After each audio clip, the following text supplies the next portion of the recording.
Hello, ladies and gents. We are back again. Tonight, you've got myself hosting, Terry, joined by the full crew of Kyle, Dave, Matty, and Greg. So, thanks for joining us tonight, boys. No worries. Transfer deadline day and all that. Before we sort of get into the whole transfer discussion, I want to just run through the weekend's fixtures involving our teams. Sorry, Gooners. We'll then go through crown our baller and donkey of the week, and just go over our prediction results from the weekend as well. We won't make our new predictions until next week's episode because it's international break and whatever. So we'll get straight into the breakdown of the games, starting with the first one of the week: Manchester City 5. Arsenal 0. So, Matty, we'll start with you, mate. I know you're very eager to talk about it. So, really not. But yeah, okay, we'll talk about it.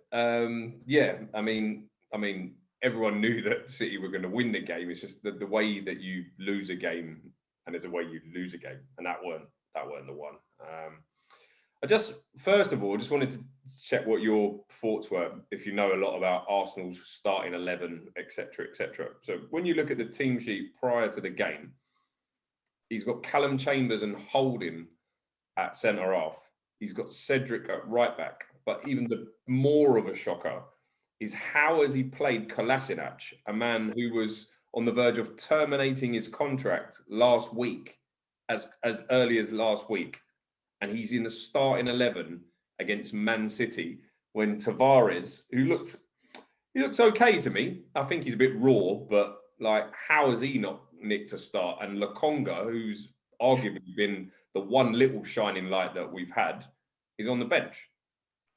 Is that just the biggest Mikel Arteta thing to do ever, or am I missing something? What do you guys think? Because that team selection is crazy.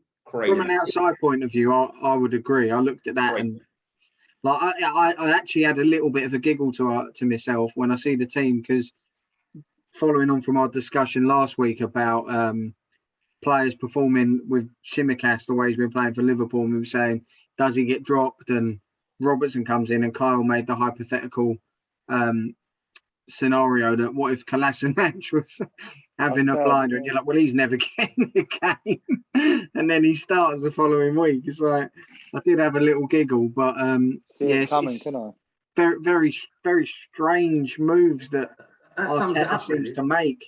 It just sums it up, because before I've been thinking, is it him? Is it the players? And you can make excuses like he's been ravaged slightly with some of the COVID, few injuries that he didn't need and all that, and some of the players just aren't good enough. But then when it comes to matters of actual decision making, he's picked that team. Like Matty, Kolasinac, we couldn't give him away, and now he's starting at centre back.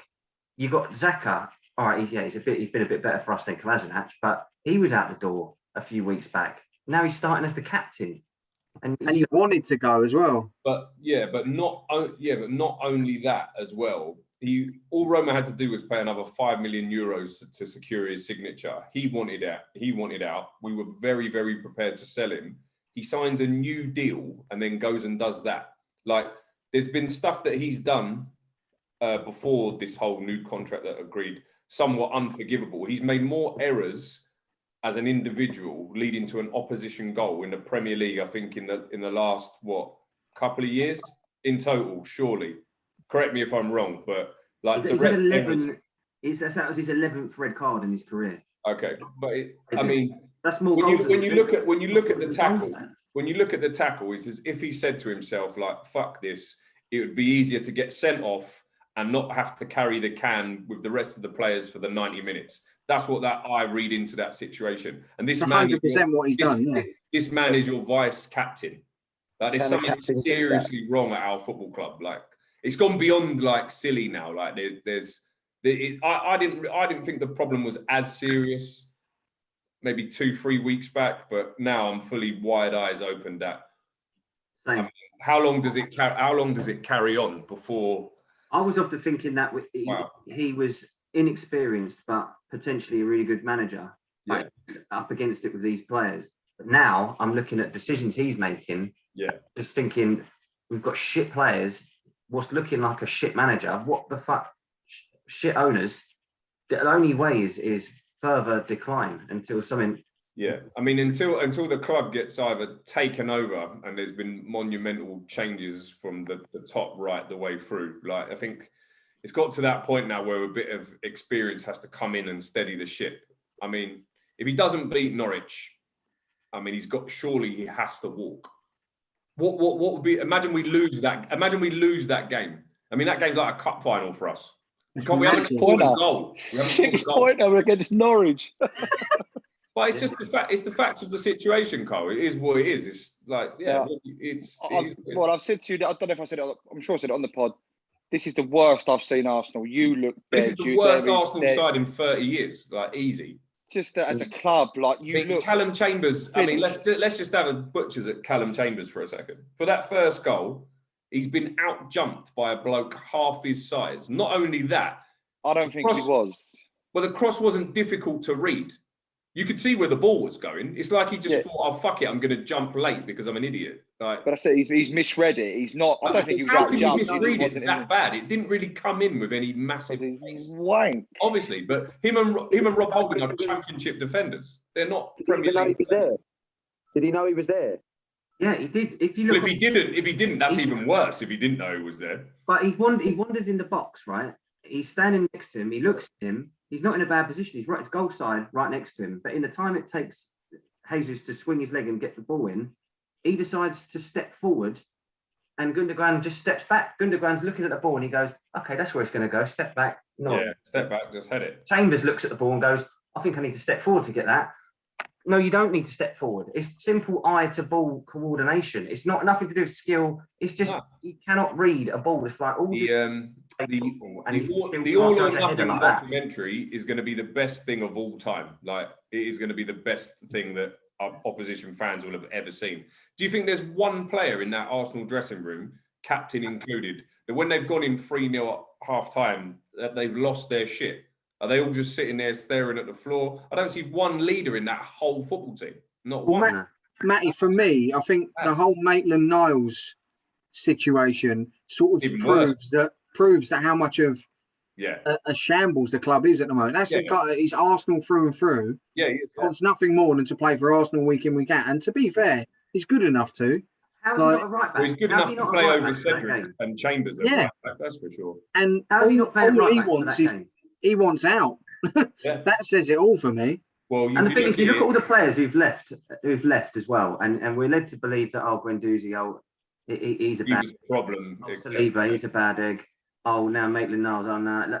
Are all these players dodgy characters? Or I thought Guendouzi was half decent. Arteta can't find a way to deal with them. Arteta can't find a way to deal with them and get the best out of them, so he jogs them on. It's criminal when you see reports from France saying that Saliba's playing decent every single week, and he did when he was on the loan last season. And he's supposed to be top draw, mate. You've allowed him to go on leave, and you've left Rob Holding there. And I've seen a few videos of him on the internet, and to me, he pisses all over Holding and Chambers. I think Arteta has to be more than accountable for this situation. I go as far as say it's bonkers. It's completely bonkers. None of them players, they're not giving a shit until he gets sacked. I don't think. No. I think it's just going to go further downhill until he goes or he walks. That's what it screams to me as well. It almost looks like the players have signed out. Yeah. So because look, players get to that situation in modern day football where it's like the manager's going to go if we continue this bad run of form. If they don't like him, they'll just be like, well, who's going to put a shift in? Wait for that.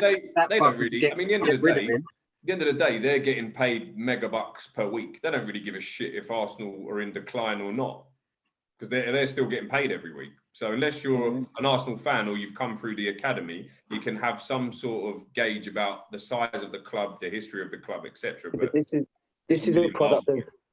Do you not think it's a product of football was in the money too much? Like you look at it back in the day, when we was growing up, right, and you had players like say for instance, we're talking about Arsenal, the team of Arsenal, your Winterburns, your Dixons, your Adams, your Bolds. Mm-hmm.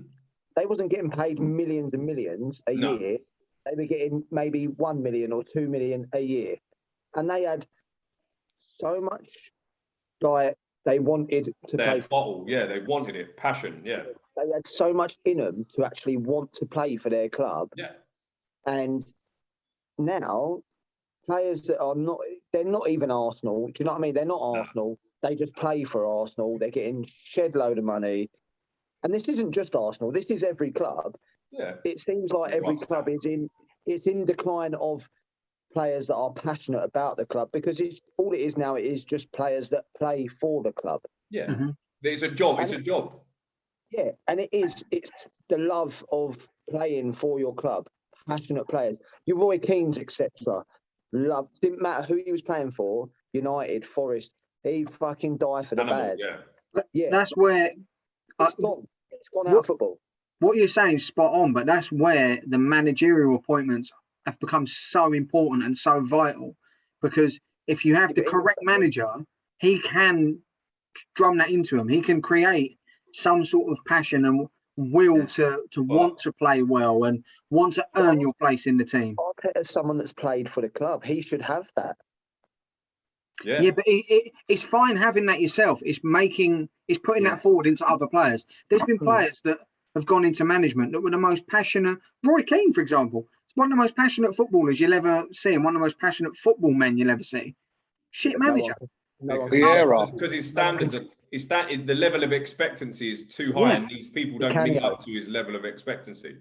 You look at some of the best managers that have been, even in the modern game. All shit players or very average players. Yeah, like Klopp, not the best player, average, just decent level player. Mourinho, not Bielsa, never really made it as a player. Like, there's a lot of these. It's a different sport in sense. Managing someone to be a good player and being a good player yourself, and even being a captain and a leader, because you're leading by example. The manager isn't doing that. The manager's trying to sort of fashion that out of a group of players. I look at Aubameyang and I don't see a captain. I just see another bloke who's on the pitch who's and he's one that gives the least fucks. He doesn't seem to care at all. Nah. I mean, but again, though, we're sort of blaming the players when, like you just said, Tel, it's Arteta's job to find what motivates this guy. Exactly. No, it's a very arm around the shoulder. But at the same time, what does he need? And yeah, but Dave, again, like what motivates him? He's a fucking professional footballer. He's living a dream of millions and millions of people. I know what you're saying, but then if you look at Liverpool and look at what Klopp and Guardiola get, they're all multi-millionaires that they can go, whatever, I'm going to get $500,000 at the end of the week. I don't give a shit. But he gets them loving the club, loving the badge, loving the process and the project. Certain managers can do that. That's sometimes done at, like, for instance, the Leeds, Bielsa. Sometimes that's done at the transfer stage, as in by the guy if his mentality ain't right. Well, Bielsa's pulled out of transfers last minute for Leeds. We had a guy, Michael Cuisance from Bayern Munich last summer, who was joining. He was in the room having his medical, and Bielsa had a chat and that with him, and he told him, no, pull out. Don't want him. Wow. And they sent him on his way. They went, off you go, son. And he then signed for Marseille the following day. And he had like 2 good games for them when he first played, and then tossed it off. Didn't want to know. And it, like, Bielsa obviously sees something there. Yeah. That's what we've been bad at, signing bad characters. Yeah. Find a lot of bad characters. But Greg, you must have noticed it as well, and some of you boys from the interviews we've done with ex-pros, where you've chatted to them, and some of the stories they've told us about, like, management and the people that have been in charge at the clubs. It has such a major effect. You don't know what's going on in the training field. You don't know how he treats certain players. Your likes of Maitland-Niles. He might treat Maitland-Niles like a piece of shit. It could be anything that's making him do that. He might have clashed with him. And Maitland-Niles might in turn be good mates with a few of the other players. Who might be thinking, fuck me, he's treating my good mate like shit. I don't know how to behave. I don't know what to do. You look at the circumstances that's there at the moment. Is good pal Willock on his bike permanently. Reece Nelson's just been loaned to Feyenoord. He's probably sitting there thinking, like, I want some of this. If you're letting them go, you got to let me go. But at the same time, three of your brightest prospects, if mate. you look at the players at the club at the moment, there's no better player at this particular moment. I know we'll touch on the new guy in a minute, but there's no one else that should be playing right back bar Maitland-Niles, in my opinion. 100%. How is he not nicking a game? Sometimes Arteta's probably got to put his ego to one side and say, look, I've got to do what's best for Arsenal Football Club here. If he's the best player I've got in that position, I'm going to have to come to some sort of happy medium to use him. Because what he picked on fucking Saturday was just dog shit. There were other players there that on that bench that should have played. And he didn't pick. Haven't you just signed a new little right back? Well, yeah. Spurs were interested in this geezer in the last window, and the deal didn't materialise, and we've managed to sign him today, apparently. Who's that? I don't know nothing about him. Japanese player, Japanese right back. Is he a right back, is he? Yeah, he's right back, yeah. Takehiro Tomiyasu. Bellerin's gone to Real Betis on loan because we needed him out the door. But yeah, obviously that's a good bit of business in the sense that we needed a right back. So happy with that. It's not all about names. Let's see how he goes. Like, do you know what I mean? I mean, in my opinion, for the Maitland-Niles thing, I think when a player comes out on social media and airs a dirty laundry like that, something's happened to him behind closed doors that he's thinking, well, that's fuck poor. you. You want to? He's got to be a bit more. In my opinion, I don't give a fuck what it is. He's got to be more professional than that. I agree, but then he might in a fucking Instagram post and expect everything to be hunky dory.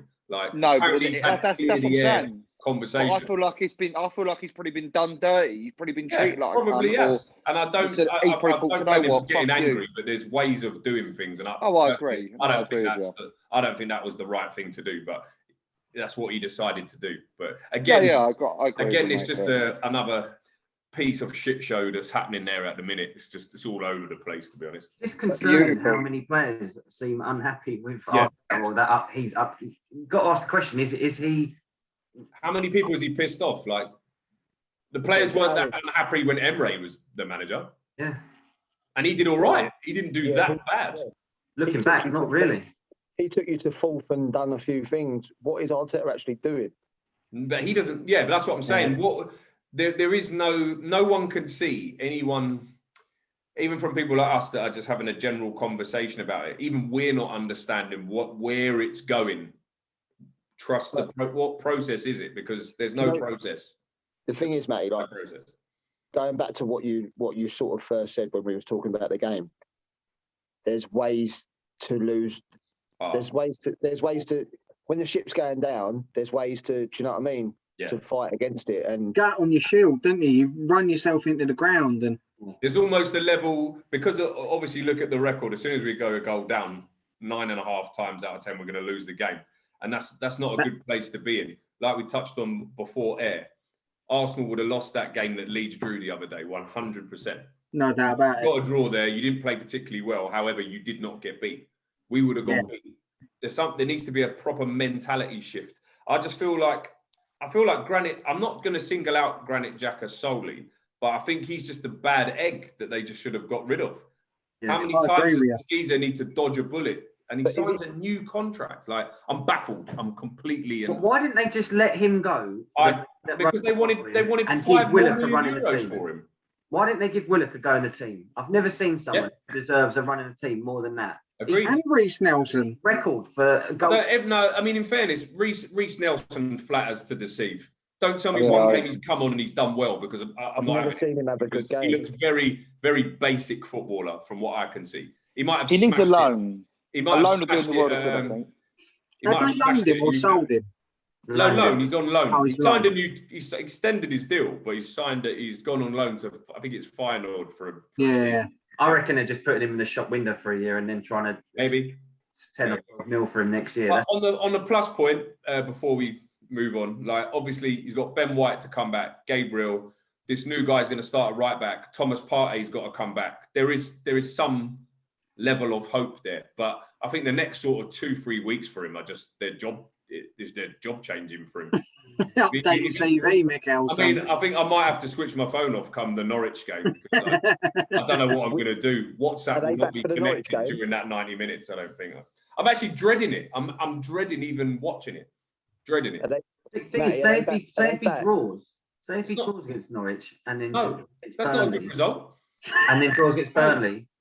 That's still not good enough, isn't it? He's got to go. He needs 6 points out of the Burnley and the Norwich game, which we're all sitting here thinking we might get no points out of both of those games. Let's be fair. Mate, if you did, fucking hell. But Terry, is it not a genuine possibility that having seen what you've seen that this could well happen? Yeah. The internet's going to break if we go 5 games and with no points. The internet's going to fall down. We literally look like the worst. Every social media platform going like that happens. We look like the worst team in the whole league at the moment. Mate. What's that, mate? Just keep holding the newspaper upside down. Oh yeah, well yeah. There's that one. Well, boys, let's move on. Anyway, I'll save your blushes for another week until we get onto the transfer bits. Yeah. We'll move on to the next game, which was an early sort of title contention game, I suppose, with Liverpool 1, Chelsea 1. Greg, how do you feel now the game's over? And do you feel like, well, I know I said to you in our WhatsApp group, do you feel that's points dropped with them having 10 men for 45 minutes? Yeah. Do you know what? It's talking, obviously, we had a chat and you told me to get off the fence and that, but do you know the thing is, yes, with 10 men, you look at it, maybe you should go on and win the game, but they're the European champions. He's taken them to a different level. All the players are playing to the top of their ability. Even with the man down, they just sat in, they done exactly what they needed to do to a man. They were a good outfit, didn't they? Yeah, and you know, and even with the 10 men, you put Lukaku up top, the ball sticks. Well, it wasn't really sticking. I mean, he didn't play well, but it's a target to get the. Yeah. Well, it's a target to get the ball to, and if the rest of the men do the job, which they did, it was just a low block. They made it hard for us. You know what I mean? They made it hard for us, and yes, at home. Maybe we should have thrown a kitchen sink at it. I didn't think we did. We just, we were trying, but we also could have got hit on the break. So it's one of them. This is what I said to you. Come the end of the season, we haven't lost to them. I know what you're saying. Yeah, I just think we might look back at it and think, yes, possibly that was the game. Decent, 2 points against 10 men that we've dropped, possibly, but. You can also look back at it and think later on in the season, it was a good point. We didn't lose to a title contender. And especially when it's that early in the season, the last thing you want is to lose that. Yeah, of course. I don't think, and at the end of the season, you won't look back on that and think, oh, fuck me, they had 10 men. And there'll be different, there'll be other games along the season. Your games against your Cities, your Man Uniteds, you've still got to play all them. Do you know what I mean? This was the first big game. It was early on in the season. Yes, we probably could have maybe gone on to win it because they had the 10 men. But do you know what?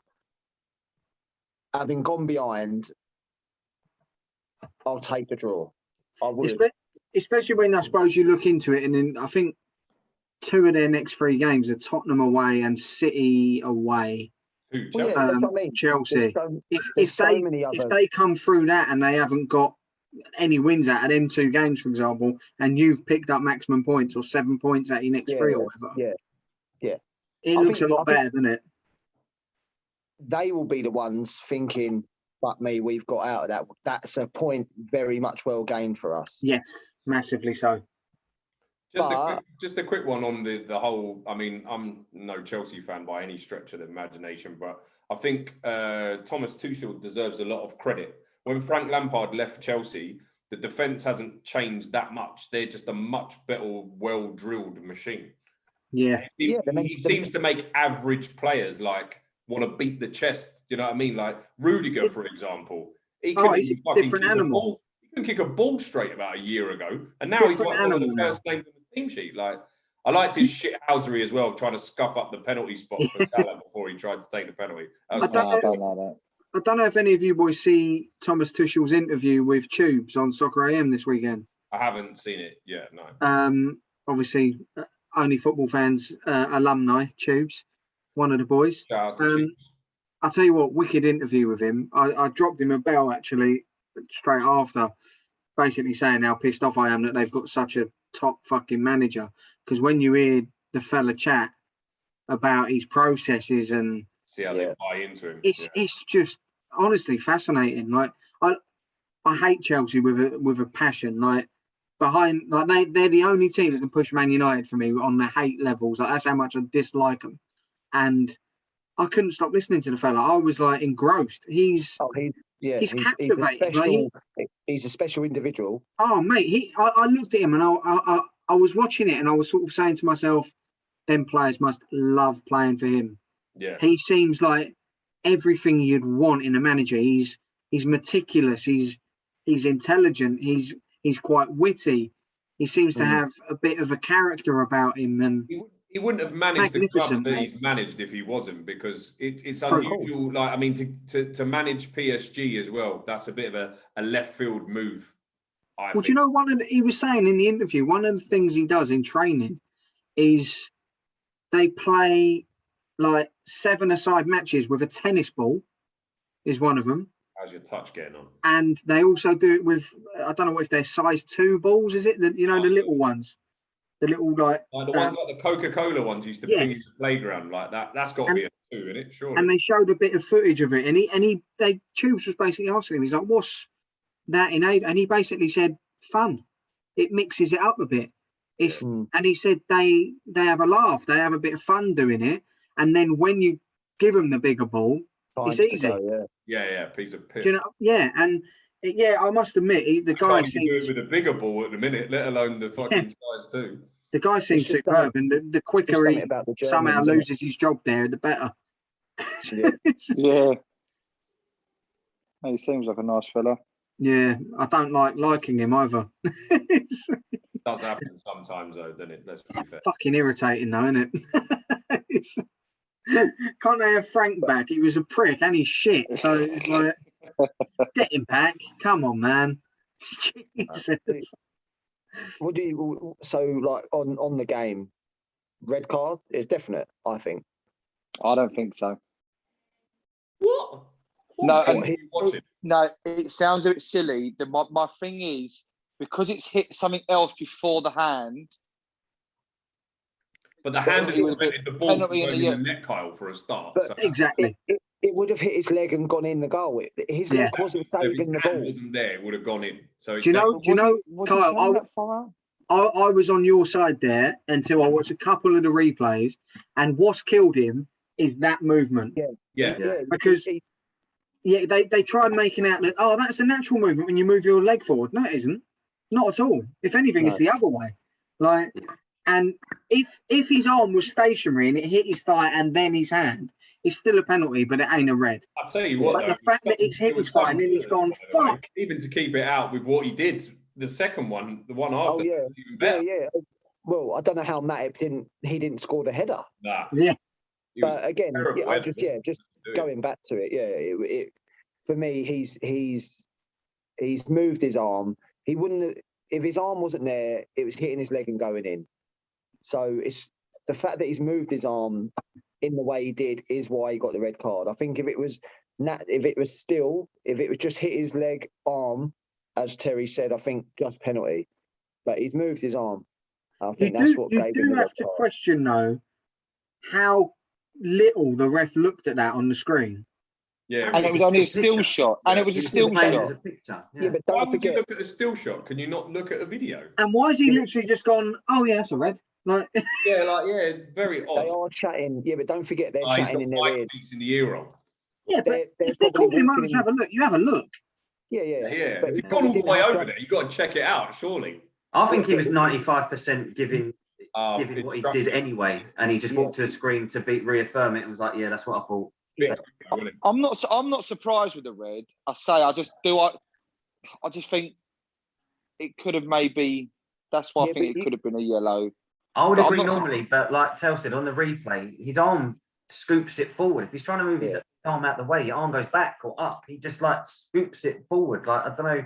Obviously, he probably wasn't even thinking about it, but he just did it as a reaction. But regardless, I was pissed when I watched the replays. I can't really remember him, to be honest with you. So you only have to look at his face as well, mate. He was guilty as fuck.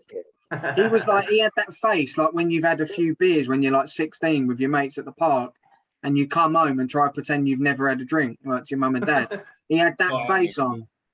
Do you know what I mean? And it's like all of a sudden you're more drunk than you actually are, like because you're trying to be sober. That was Reece James's face. So another question I was gonna. So when the resulting penalty, obviously Salah scored. What about Mendy? What about Mendy kicking Henderson? I thought that was great. Grow up, Greg. It's one of them that, like, if I'm a Scouser, I'd be like raging about it, but yeah, I'd have probably levered him and all. Do you know what I mean? Though it's like I just think it's a bit naughty, but it's just a telling off, isn't it? Yeah, no, I'm not trying to get. I'm not saying I wanted him. Well, I did say a shout out, wanted him sent off, but no, but like I just think nick him, arrest him. No, but do you know what? Again, though, like this is what Tuchel's instilled in them. You had Rudiger trying to do the fucking penalty spot. You've had him do that to Henderson afterwards. You've got fucking big bucket of muck Lukaku trying to then intimidate Henderson. No, mate. As soon as Verge stepped over, Romelu Lukaku arms and fucking rockabye baby. See you later, mate. But he has instilled that fight. Like they fight for everything. Yeah. Like even when it's gone, they're still fighting for it. But they're cunts. You look at the moves that they're making in the transfer market as well, Chelsea. They just brought in that Saul Niguez. Yeah, Saul Niguez, man. I mean, you're talking top ballers here. Or they're going far in every competition that they're in. Fucking sickening, isn't it?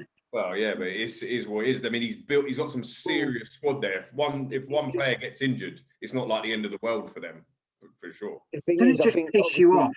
Yes. Chelsea, you know, they've gone through a few years of a transition phase, and then now they're coming back around again as a big team. And I think everyone sort of forgot that because Bar Werner, I mean, obviously you have to assess his overall assessment of him is that he's been a flop. To be fair, I mean, he hasn't scored enough goals. People were waxing lyrical about him, just going to smash it up. His first touch. The German Kesman.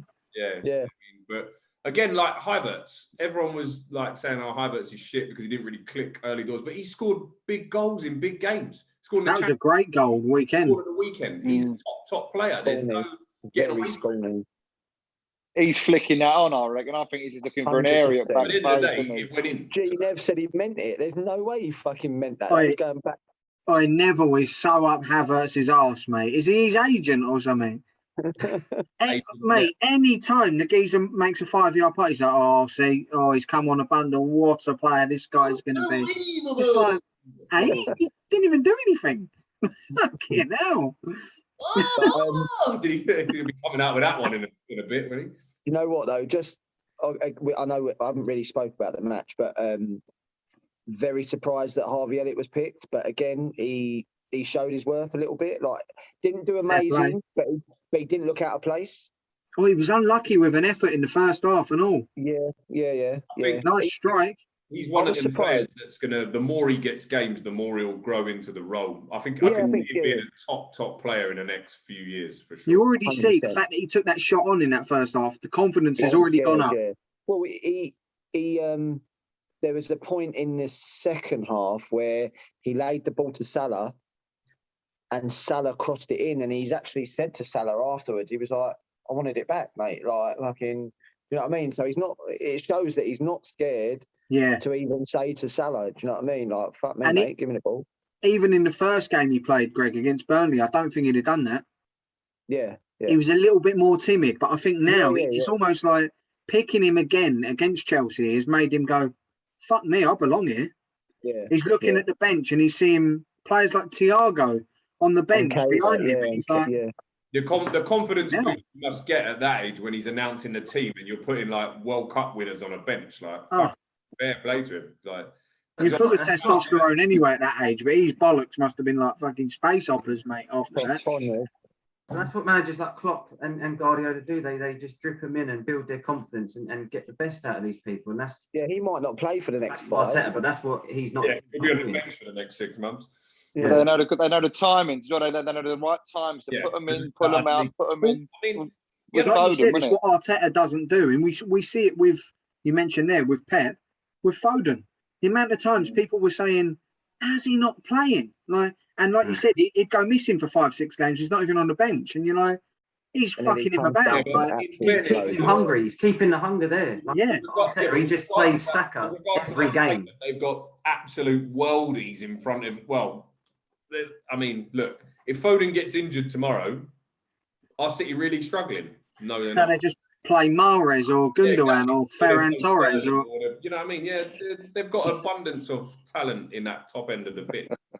It's a joke, isn't it? Ridiculous. They've got so many good players, Man City. Yeah, it's not fair, mate. But I'm banking on them to stop the scum and Chelsea winning anything. So come on, City. But yeah, let's move on to the next game anyway, lads. We already had a little discussion prior to the recording on it, but Burnley won, Leeds won.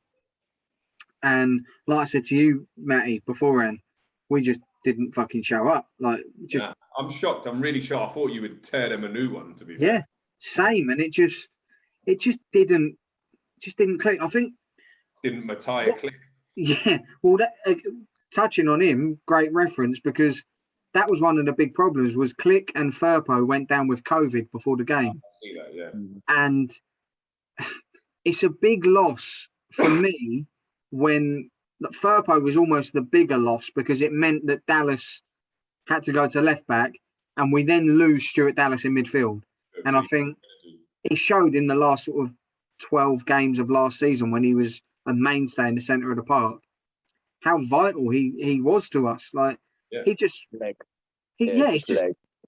all over the place. He offers everything. Running, passing, fucking availability. He's offering all the time. Like, he's everything in the middle of the park that you want in a midfield man.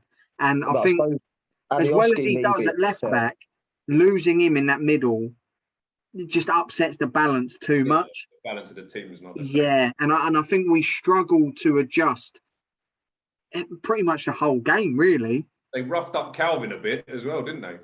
Well, I don't know what happened on the edge of that box, but I swear I saw the replay. I was like, how's that not a foul?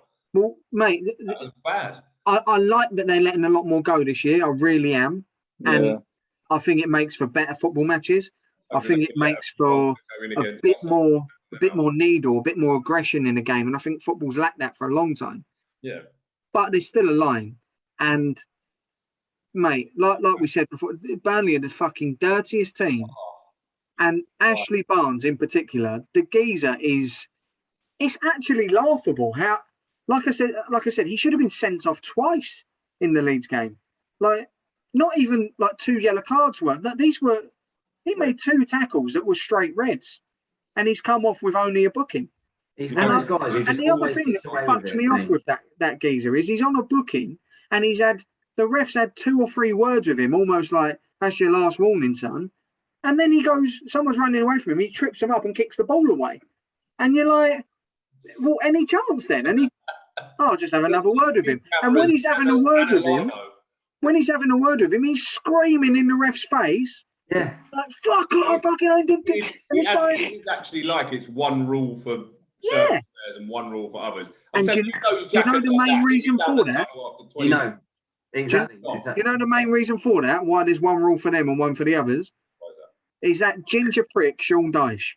He does nothing but fucking moan all game. He's screaming and hollering at the ref and the 4th official all game, and they're the dirtiest fucking team I've ever seen. Yeah. And every other team's a diver. Every other team's a diver or a cheat, and we're the only ones who hold the morals of football up. Yeah, but absolutely. What cracks me up as well is at the end of the game, like both goals for both teams were scrappy goals. Like Bamford's was a tap in, and Chris Wood's was Geezer's had a shot, and he stood in front of Melier about a yard away from him and stabbed his toe at it, and it diverted it the other way. So again, scrappy little goal. He's come out at the end and go, well, I think we deserved all 3 points. I won't do his voice because I want to be able to speak tomorrow. You need some Benelin on the. You got to get some tickling going on. Just gargle some razor blades and I'll do an impression. But no, it's he's gone. Oh yeah, like we deserved all 3 points. Leeds just scored a scrappy goal to get back into it. Chris Wood scored from a yard out. What the fuck is he on about? They were dog shit goals. Have you seen their record in the last, 10, 15 home games? They ain't won a game. Yeah. They have not won one single game. They'll beat us there, though. You can guarantee that. They'll beat us. We'll get back on track. Another thing. They'll be back on track then, wouldn't they, David? Them scrappy goals would have won goal of the month for Arsenal, though, wouldn't they? any goal would be good. I'll take any goal of the month. I would take one of the worst goals ever. I mean, did you see the mistake that Henderson made? And Smith Rowe was so close to getting in. Yeah. That just sums our luck up. If that was the max, that would have gone in. 100%. That would have been bants if that went in, though, and that was goal of the month. But how much did it miss by? I mean, if he was any more casual, Henderson, he would have been asleep, wouldn't he? Yeah. Fuck it. Try and score if you want. Another little thing on a side note, because I don't really want to dwell too much on the performance, the Leeds game and that. Like I said, the only one who really performed well for me was Bamford. He's just the nicest bloke ever. It's like when you see him interviewed, you just want to hug him and be his friend. Did you see him today? His interview for England, his press conference? No. Oh, mate, I just want to fucking mouth kiss him. What a man. What a man. I love him. To hear about him turning up, he was first to turn up at England, like St George's Park. I think he camped outside. he was about an hour early. They asked him about this in the press conference. He was about an hour early. And they even put out a video on the England YouTube channel, like the players arriving and that. And he's like, first one there, he's all like well excited. He's like a kid at Christmas. And the bird who greets him has sort of said to him, "Oh, sorry, mate, we're not even ready for you guys." And he just stood around, like Southgate came out and he just stood around chatting to him for ages. But they asked him about this and he was like, "Oh, no, it's not that I was like eager." And you could tell it was. Yeah. And he was like, "It's just the driver turned up early and then there was no traffic. And then, we just got there early." Fucking brilliant. But I love players that are playing for England with that sort of, they're just fucking so happy to be there. Like, we've lacked this for years. And you can't knock, like, as much as like we've slagged Southgate off and he's got his downfalls, he's instilled that sort of attitude in these players that they want to be there and they're happy to be there. It's good for England, yeah. But like I said, he was the only sort of shining light really on our performance. And I'm glad he got the goal, especially after Dyche hates him as well. Dyche got rid of him when he was at Burnley, and he basically said he's out of touch and he's just this posh fucking toff and he will never achieve anything. That's what he said. Like he can't stand Bamford. So he's like the quintessential Northerner, isn't he, Dyche? He just hates all Southerners.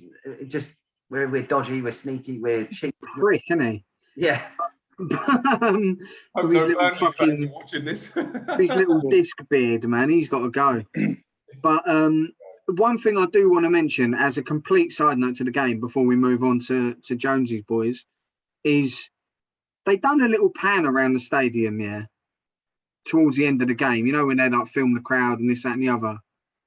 Yeah. My God, Burnley fans have got to be the ugliest bunch I have ever seen in my life. Like, they're not the best looking bunch, are they? I'm not even kidding you. Like, it was almost like they've said to the cameraman, "I'll pan around a few fans, yeah." And he's got a few, and there's about like 7 or 8 of them. One's got green hair. The next fella's got like 1 tooth in his head. The next fella's got like half a head. And it's like, then there's like a bird in like a fucking bra. And it's like, what? And then, so he's almost like gone, "Yeah, that's the wrong group," cut away. And he's gone to another group. And they were worse. They were all, the last group they went to, they were all related to Quasimodo, weren't they? Yeah, mate, it was like Middle Earth. These lot they're just a different fucking breed, man. I can't believe they didn't have the sense to take the camera off the crowd. Like, give it a rest now. Like, just fucking film the floor or something. Like, it'd have been better off. There were no Dave Scotts in that crowd, I'll tell you. Mate, I'll tell you what. If like Dave, if you lived in Burnley, mate, you'd be like, mate, you'd be like a superstar. Oh mate, they just have like it'd be like the fucking Truman Show. They just like follow you around with cameras and shit. He'd be like a superstar, mate. That is funny and true at the same time. There's a couple of photos floating about on Twitter, and I will send them to you boys. I'd like to see them. I'll send them to you in a sec. When I pass on to Kyle, I'll dig them out and I'll fire them over, just so you can have your background next week. Yeah, I'll tell you, I'll change my background now to it. That's the better way. It's absolute. Just it's unbelievable, mate. The next James Bond is not coming from Burnley. That's double O. If we had any Burnley subscribers, they have literally pressed unsubscribe. Yeah, they have, but fucking good riddance, because bye bye. Anyway, we move on to Jonesy's boys with their another superb performance. Some hate mail for this, you know that. Like I said to you at the start of the season, Cole, you only show up for the big teams playing Leeds and that. So Wolves 0, Man United 1. Over to you. I saw the game, but I didn't see much of it. But yeah, no, I mean it was the big. He's one of the biggest smash and grabs I've ever seen. I mean, we were awful. I was just trying to think. You're good at that. Was there any smash and grab? I can't even remember many points we actually played well. Fred was absolute awful again. It just didn't work. I thought Varane done all right. Back to the Jadon Sancho thing. Oh my God! What happened there? Let's give him time. He just did, mate. He didn't do nothing. I don't remember him seeing him take someone on. He just. Who was it that Terry called it, saying that he's going to be a flop? I did say it. I said, man's going to be a flop. Yeah, it's far too early. It's far too early to say he's going to be a flop. He won a corner. I mean, he won a corner. Yeah, he got a corner. Well done.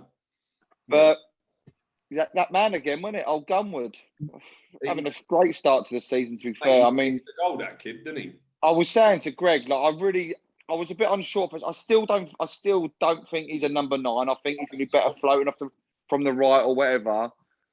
But I genuinely believe he could be the next big thing. I do think with his both feet, with his finishing, I feel like he can literally, and he's young still. He's still got so much time to fucking grow. Bags of it. Like and you know, this could be a massive season for him. He's got 3 goals already. I know it's 3 goals, but he's still. I'm just thinking he could go on and get 20 this season, which I think would be a great little season for him for his age. With what you said about Greenwood, like with the introduction of your man behind you, so he's going to play in the middle, and who's going to play out wide? Well, I still would go with probably at the moment. I don't know if Sancho's that comfy off the left. That's the problem. I think he probably prefers the right, but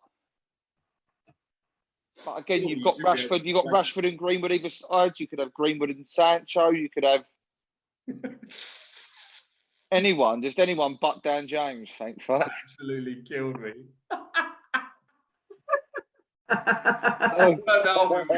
Just for the audio listeners, I've just changed my background to some of the Burnley fans.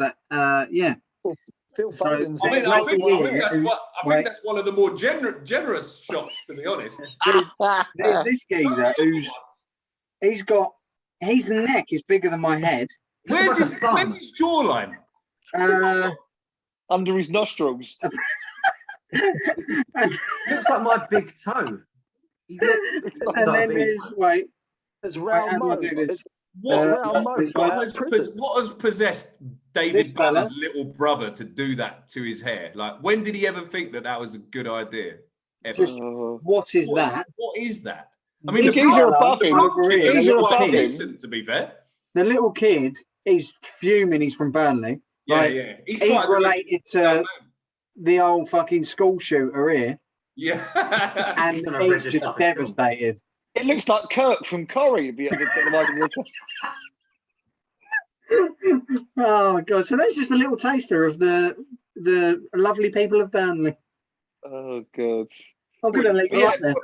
Well, yeah.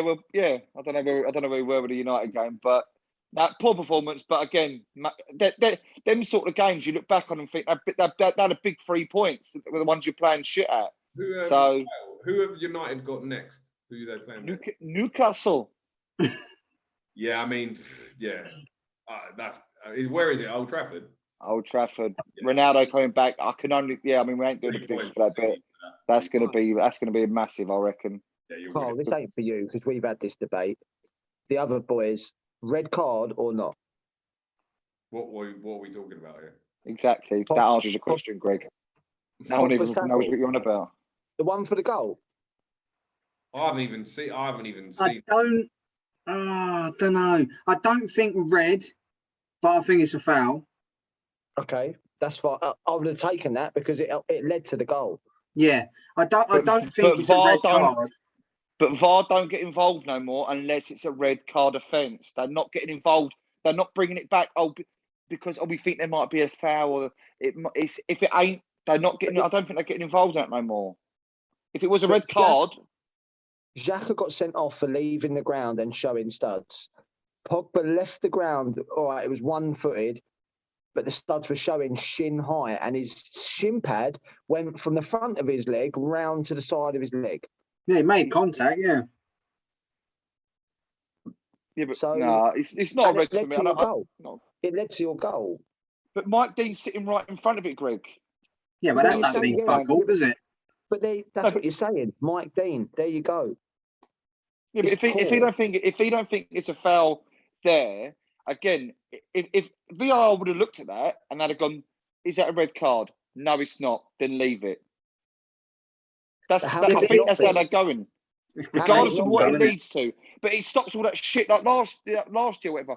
Fucking, you scored a goal in the 58th minute, but we've had a little look back, and in 56th minute, he should have given a foul. Yeah, that got silly. Yeah.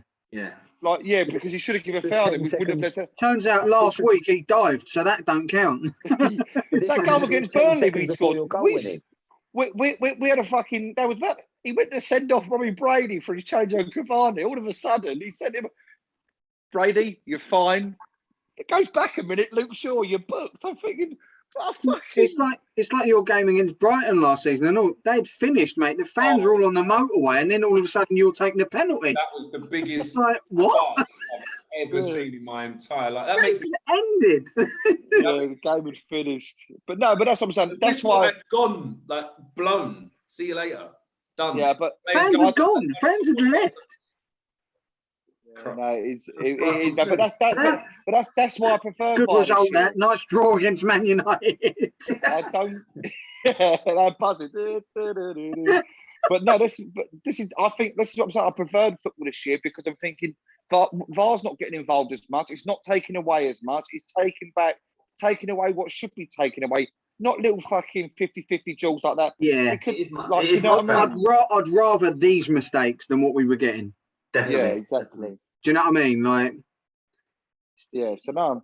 Way up. Background. But I'm buzzing with the. And again, that doesn't cement De Gea as number one. Give him a kiss. The double save was decent. The De Gea's double save was top draw. Again, I've always had him over Hendo anyway. But I thought Varane done well for his debut. I thought Wan-Bissaka was top draw again defensively. Again, not so much going forward. Fine. But that goal line clearance again, it's as good as a goal. I mean, and I thought he was phenomenal. But I think that was a standout player for me. Probably De Gea. Thought Varane done well. Midfield was shit. Bruno Pogba weren't great. Fred was fucking woeful. Ian woeful. That's the wrong dynamic in the midfield, having them in the same team. Or do you think that they should be able to play together? No, I would. I don't want to keep playing McTominay and Fred together or Matt. So I do want one in there. I just want one that's good enough in there. I think when McTominay's fit again, I think McTominay will be the one that sits there, and you'll have Pogba and Bruno in front of him. That's how I think it was. I don't think. Yeah, but obviously with McTominay been out for a little while now, Fred's going to get the fucking nod, isn't he? I'll tell you what. Before we do our baller of the week and donkey of the week, we'll leave that till the end. We'll go on to transfers now. Because while we're on the Man United thing, obviously you've brought in Ronaldo over the last couple of days. What do you see your front three as now moving forward? Like you've said there, with your dream lineup, you've got you said you've got McTominay, Pogba. That's not my dream lineup. Sorry, Pogba and Fernandes there. What would that 3 be in front of them? If I had to pick a 3 tomorrow, like based all on fit all or your no? play, yeah. Well, no, like because obviously Rashford isn't for quite a while. Well, my front 3 then is Greenwood in off the right, Sancho on the left, Ronaldo up top, and then I'll even when they're fit though, depending on form, I'd play. You know, if Sancho's not playing well or Greenwood, I'd put Sancho right if Greenwood weren't, and then Rashford left. I think you can mix that up. I think Cavani could be someone that can play a massive part. I think Martial, honestly, I do believe his time is near enough done. Well, like I really said to you, mate, like from the reports that are coming out, Solskjaer rather wanted to keep Dan James than Martial. That says it all. That's criminal, to be fair. No, but that says it all where Martial was at. Yeah. No, he's had too many chances for me. Yeah. I've had this conversation in my head for the last 3-4 seasons. No, this is the year he's going to do it. No. He'll score a few, he'll get your buzz, and then he just goes to pot. I don't know what he is. Chances. No. I don't know what he is. Like how many other players get 6 years at a club, don't do it for the whole 6 years, and are still considered good enough? Especially a club of that stature with that expectation. Martial, Kyle, how old is he? Probably 26, I'd say 26, 27s. Maybe a bit younger. I don't know. He's one of those guys who waiting to hit the potential and it just never happens. Like I'm just sure we signed him at 2021. No, weren't he 19 when you signed him? I don't think he was 19. I could be wrong. I don't think he was though. It's like he's 25. He's 26 in December. The same thing. Yeah, he was 19 when you signed him. He was 19. Yeah. Wasn't he the most expensive teenager at the time when you bought him? You made him the most expensive teenager. Something he like was that. up there, wasn't it? Yeah. Well, he scored against us, didn't he, on his debut, and then everyone thought the fucking sun shone out of his arse. Like that Jordan Henderson thing. Jordan Henderson been at Liverpool for 10 years. Yeah. Has he really? I couldn't believe that when I read that. I was like, that's got to be a wind-up, like, surely. Dalglish signed him, didn't he, when he came back? That's 10 years he's been there. Yeah. Bloody hell. Time flies. Who would be your dream signing? Anyway, like again, we go with that. Then quickly, I just want to put it to you, boys. So, like, give me a player now. If you could have signed today or whatever for this season, who would it be? Mine would be Rice. Anyone. Well, before we go on, we done this on our predictions, didn't we? On our long-term predictions. I did it. Yeah. Okay. Yeah. So yours was Declan Rice. You obviously like. So we had our dream summer signing. Mine, like Rice, has obviously stayed at West Ham. Mine was Mateus Cunha, the Brazilian guy from Hertha Berlin. He's gone on his sign for Atletico Madrid. Matty, yours was Lautaro Martinez from Inter. He stayed there. Good decision. Greg, yours there in was the first place. Like, I'm just saying, like with what could have, would have, should have, innit? It's just like you weren't coming there. Greg, yours was Yuri Tielemans. He's obviously staying at Leicester. And Dave, yours is actually quite topical because Arsenal ruled themselves out of him today, which was Houssem Aouar. We were never signing him by the. I think it was all bollocks. It was just we never even contacted them. I don't think. But you did last year, which is the whole. Yeah, but in this thing is where it come from.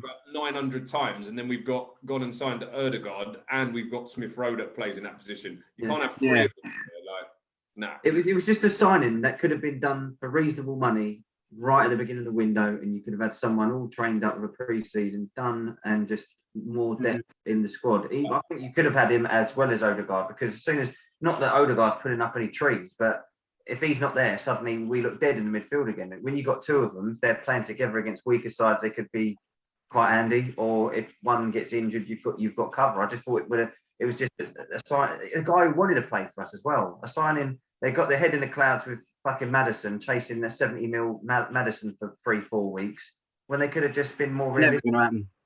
Exactly, never going to happen. And when they could have been more realistic, got this guy in for 25. I mean, Willock got sold for 25. I would have just kept Willock, to be honest, and given him a shot. Yeah, I don't understand that one. Well, like I just want a quick sort of summary, rating wise, on each of your team's summer business. I don't know if we can really bring you in on this, Greg, because you ain't really done anything. It's only really Canate, isn't it? In-house business, 10 out of 10. But I mean, outside business, it's a 5 out of 10 for me. Like, it's a decent signing for the future. He's not going to put. I don't think he's going to play much this year. I really don't. Yeah, well, especially after how on a bench. No, how much Say did you buy him for? Who Konate? I don't even know. 36. I think it's 36 mil. 36, He's not going to start. Again, we say that though. That ain't fuck all nowadays. Like we were saying, that's nothing. He's a very good player. On a bench. He's a very, very good player, that guy. Yeah, no doubt. Yeah.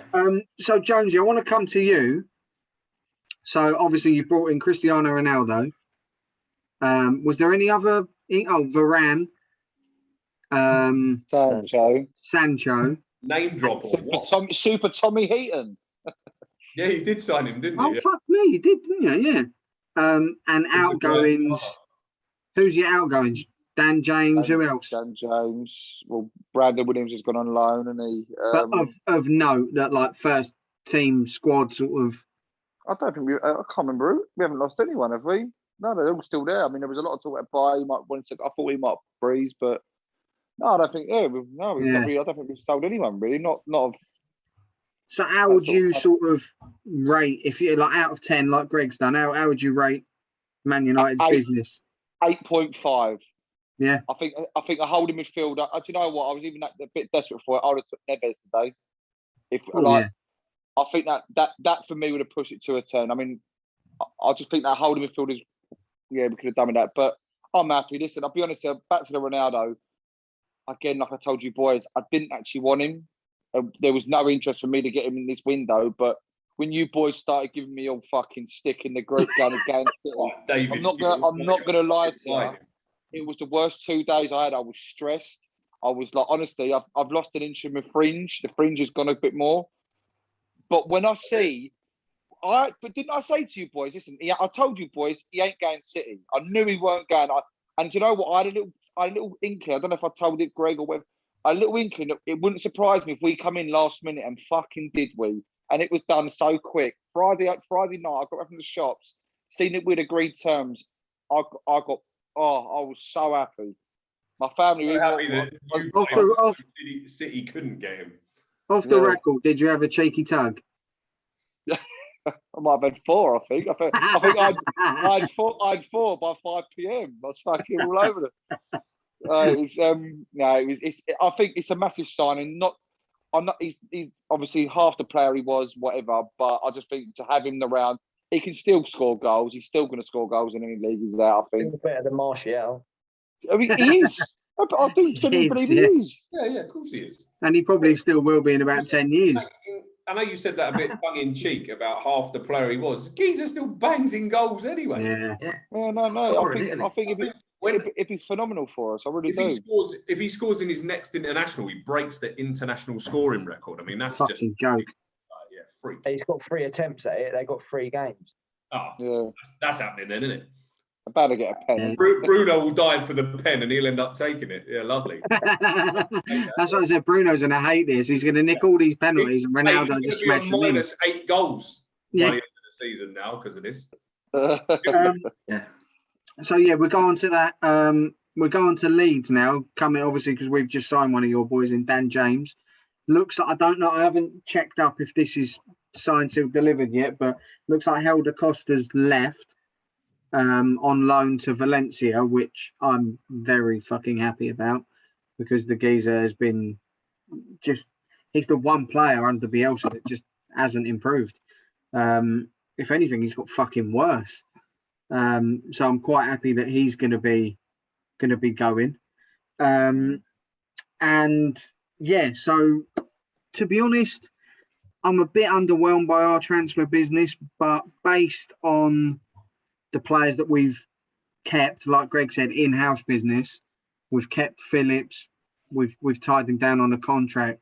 We've done the same with Bamford, a 5-year contract. We've done the same with Meslier. We've kept all of our assets, which to me that's what we had to do this year. We couldn't get raided. Like you lose a couple of them, all of a sudden you are depleted. You're not the team you were. So that was the main thing we had to do this year, was just keep the team we had. Dan James has been someone that Bielsa has wanted for years now. And I personally don't think the kid's anything special, but he sees something in him and he is completely sold on him. And he's been his number one target for the past 3 seasons. And that hasn't changed. So for me, if that man is that sold on somebody, I'm in. I'm sold on him as well. Because if Bielsa turns him into a fucking superstar, then I'll tell you what, he's God. I'll give you that. Yeah, if he can do anything with him, fair play to him. I see you say that. I see someone make a good point today on Twitter, a Leeds fan, and he said Dan James is 23 years old. At his stage in his career, he has a hell of a lot more ability than the players did at that stage in their career that we've got now. Your Aylings, your Dallases, your Bamfords, all this, that, and the other. And look what he's done with them. So someone said that, and it is a good point. Just a question to you. If he's 23 and he's coming from Man United, right, and he's signing for you, what's his aspirations? He wants to play every game, 100%.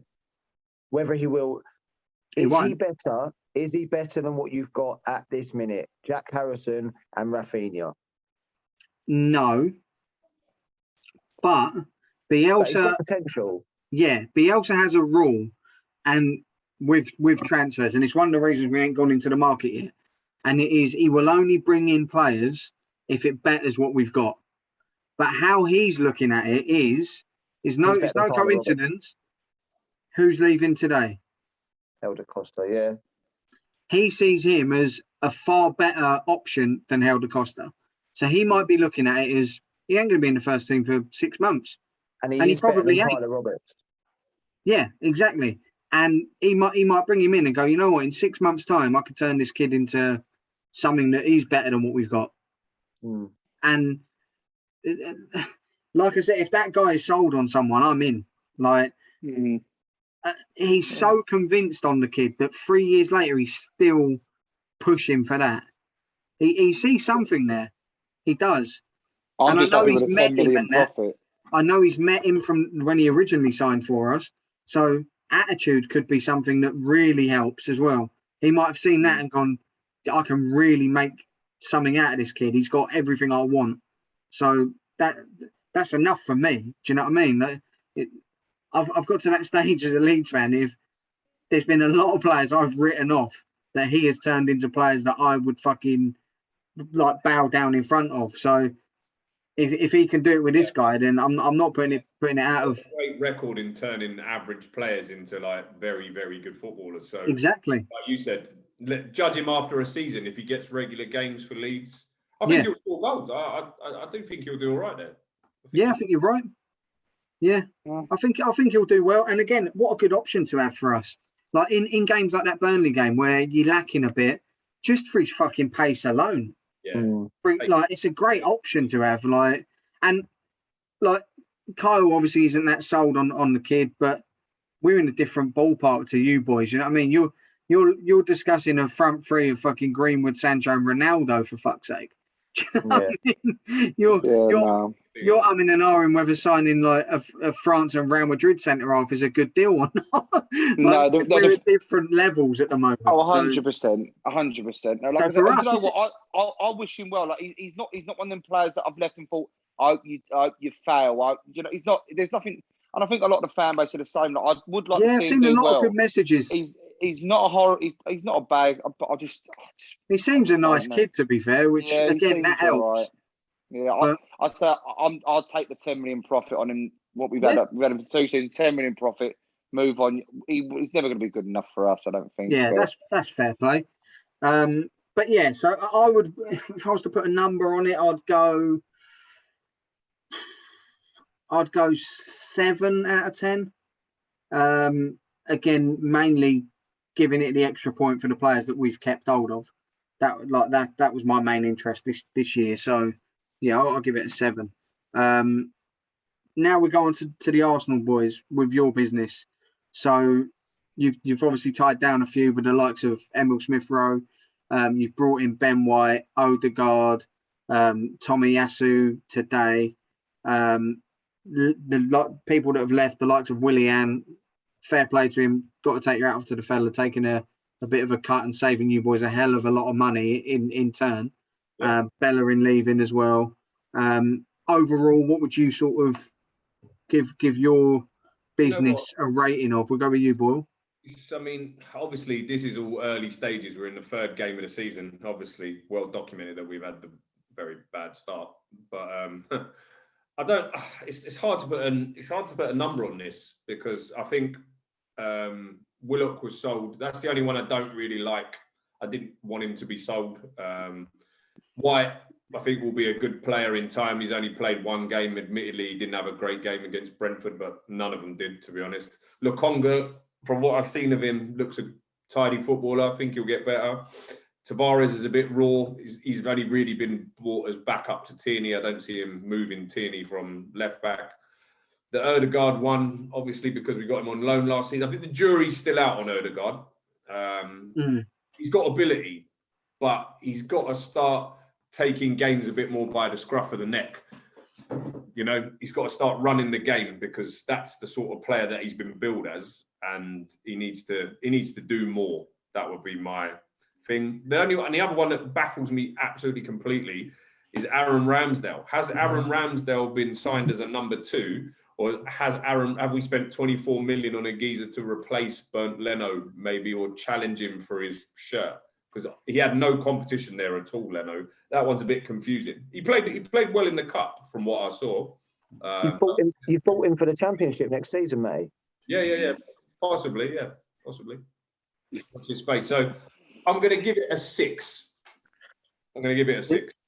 Fair play. Probably a bit of a generous 6. Yeah, I agree, to be fair. A generous 6 is the perfect way to put it, because there have been some positives.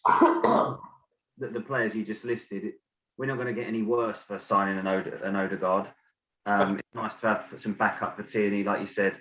White's a good player. So they're not bad. Obviously, it's hard to get massively excited because they're not marquee names, but they are filling certain needs that we have. But it is just... Again, we just seem that we've gone for a transfer window, spent more than anybody else, and then we've come out no better than it. Starting the season not ready. It just feels like we're just not ready again. Yeah, I don't know what the answer is, because you're not going to attract these really good players while you're in this sort of state. So they need to be really clever and be finding the next best player, or the player that you're going to get for 10 million, and then a season or two later you're selling them for 30 million, but they just don't seem to be able to get there before the other clubs spot them. I mean, I didn't really want to say this on this podcast, but I would go as far to say this. I think the time is now to change. I mean, even after the Norwich, if he doesn't beat Norwich, he has to go, in my opinion. What must be going through his head to think that he can turn this round if they don't get 3 points against Norwich? Seriously.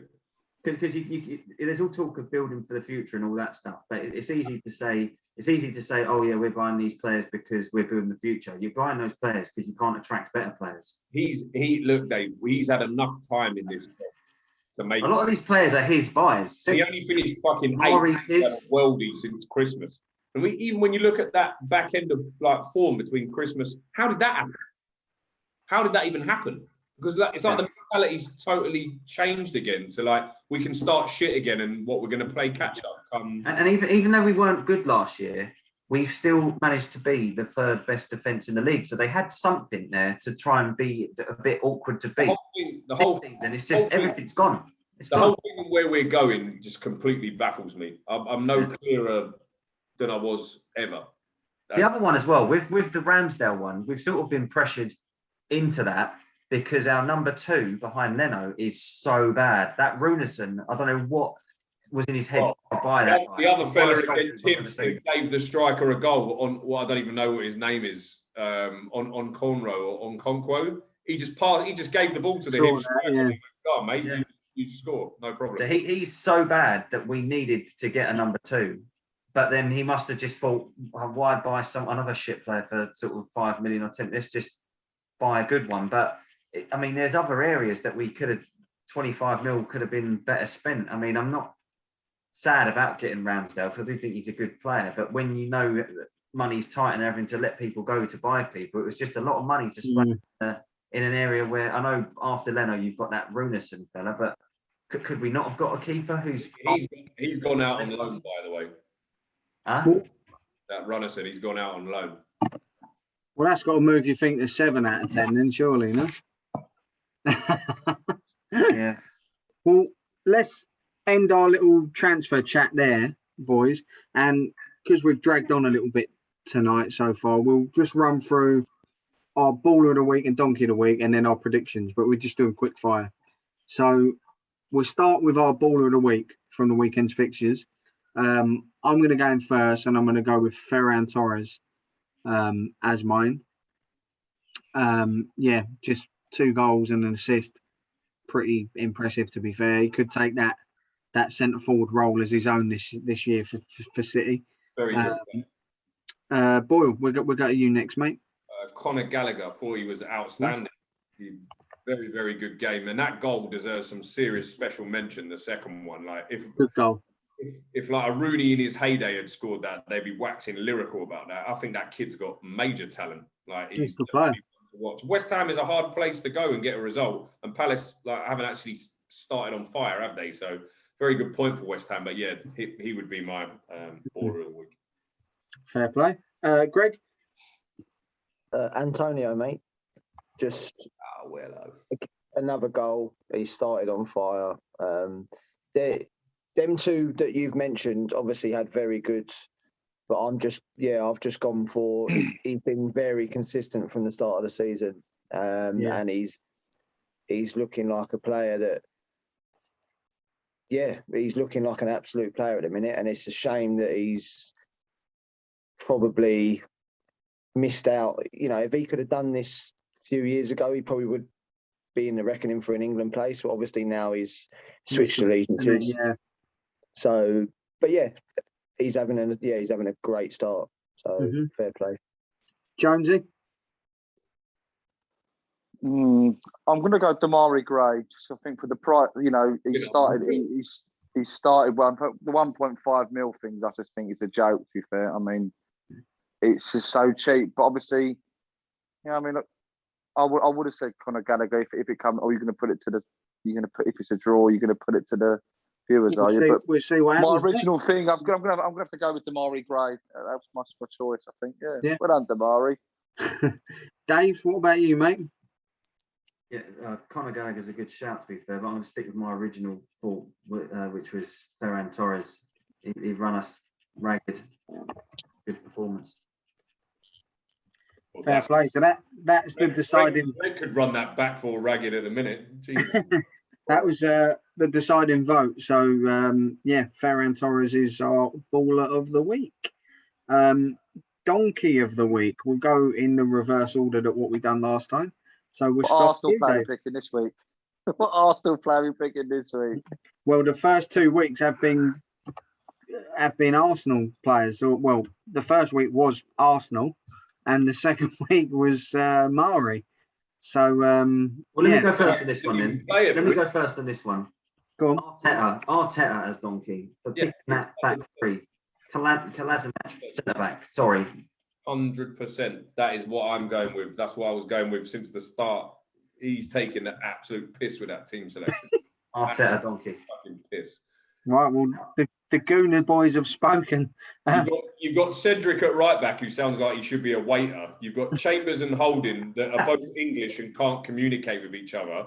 And Kolasinac was on the verge of probably working in a burger restaurant in the next 3 weeks, and he suddenly got back in the team in the against Man City. I mean, I think Ozil was going to hire him as his own private bodyguard, wasn't he? And then he's dropped Lokonga, which has been one of our best players, and played numbnuts again. And then look what happens. I mean, it's fucking comedy. Though. You got to laugh.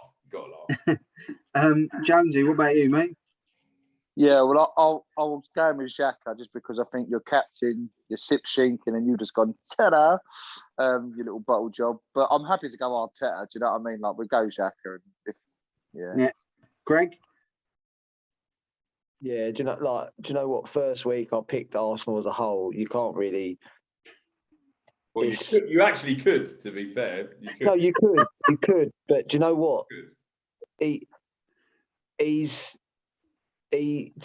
done something silly and picked a bad 11 or whatever. But it's like what we were talking about. That 11 has to go out there and fight for the shirt, and they definitely didn't as a whole. And then only fights people on mopeds, mate. He doesn't like fight.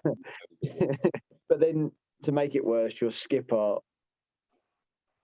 on the day or whatever, once whatever goes and does that, it's poor. Back garden, that geezer. It's poor. And so yeah, mine is Mr. Xhaka. Yours is Xhaka as well. So I've got the deciding votes, and we got 2 for Xhaka and 2 for Arteta. And I was a toss-up between 2 this week, one of which was Callum Chambers, because I thought he was just horrendous in every department. And the other was Arteta. And I plumped for Arteta just because I think as a whole, his leadership, his organisation, his team selection, everything was off. Just piss poor. So yeah, that crowns out. So our donkey of the week is Mikel Arteta. So that's a clean sweep so far, boys, with the first 3 episodes of the season. Have all been Arsenal-related donkeys. So just a note on the Norwich game. Like I'm generally tendering resignation from this podcast. I'm not even joking either. Like I'm dead serious. I'm not coming on here again for a 4th week and having to talk about this shit. Nah, just throwing it out. I mean, obviously, fan demand and all that. They want to see me on the show. I mean, I do understand it, but come on. It'll be funny, mate. It can't happen, can it? Todd Campbell was going to be our next bowler, and he will score a hat trick, wouldn't he, Jonesy? Holden to be fucking donkey again. Is that a white flag?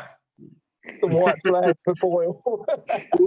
Now, before we end the episode, boys, we will just run through our prediction results from the weekend. We won't make our new predictions until next week's episode. But what I'll do as well, following a bit of a suggestion from one of the fans, is I'm going to put on screen the league table once I run through it on for the YouTube viewers, just so you can sort of see it rather than have to listen along and see where everyone's at. Just makes it a bit easier visually. But anyway, the first result was Man City 5, Arsenal 0. All of us predicted a City win, but only one of us got it bang on, got the exact score, and that was Kyle. So Kyle took 5 points and we all got 2. Well done for that, Kyle, by the way. That is a hell of a prediction. Well, I was fuming, mate, because I had the 4-0 and Greg had the 6. So I knew with like 20 minutes left, one of us had it bang on.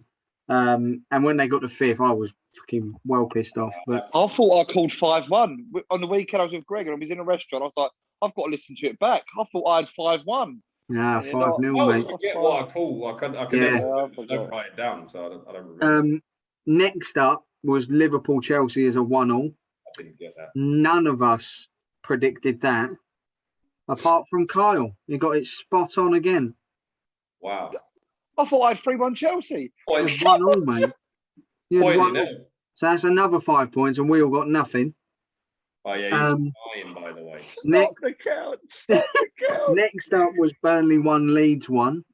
And none of us got anything there. We all predicted a Leeds win, so we've all come up dry. And the last one was Wolves 0, Man United 1.